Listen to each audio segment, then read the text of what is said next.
दरम्यान बहुचर्चित आणि लोकप्रिय अशा लाडकी बहीण योजनेमुळे राज्याच्या तिजोरीवरती मात्र ताण आलाय। त्यामुळे आता राज्य सरकारकडनं वाजवी शासकीय खर्चालाही कात्री लावायला सुरुवात झाली आहे। नुकत्याच नागपूरमध्ये झालेल्या हिवाळी अधिवेशनाच्या खर्चामध्ये जवळपास 55% घट झाल्याचं सार्वजनिक बांधकाम विभागाच्या आकडेवारीतनं समोर आलंय। ही नवीन सरकारच्या बचतीची सुरुवात आहे आणि येत्या काळामध्ये इतरही विभागात वाजवी खर्चाला कात्री लागणार असल्याची माहिती सरकारमधील वरिष्ठ सूत्रांनी एबीपी माझाला दिली आहे। या संदर्भात आपण अधिक माहिती घेऊया। आपले प्रतिनिधी तुषार कोहळे आपल्या सोबत आहेत।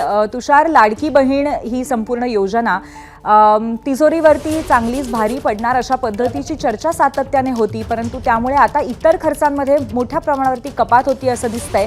भविष्यात अशा कुठल्या खर्चांमध्ये कपात होण्याची शक्यता आहे?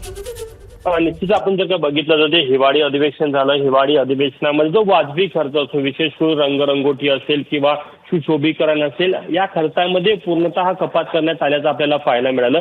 त्यामुळे जो एकूण हिवाळी अधिवेशनाचा खर्च होता त्यामध्ये साधारण 55% खर्च हा कमी झाला आणि ती शासनाची बचत झाली।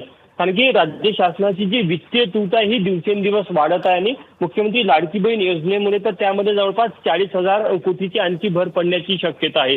त्यामुळे आपल्याला पाहायला मिळतं की राज्य शासनाने आता सार्वजनिक बांधकाम विभागाचे हे आकडे पुढे आलेले आहे।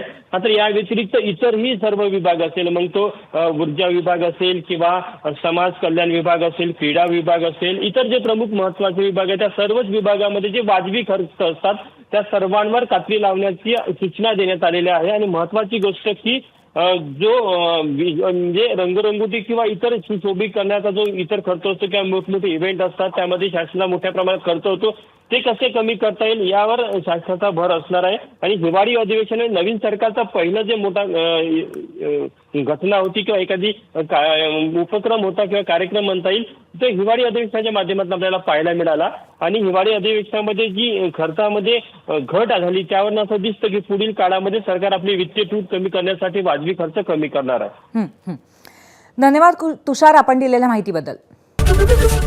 एबीपी माझा, उघडा डोळे बघा नीट।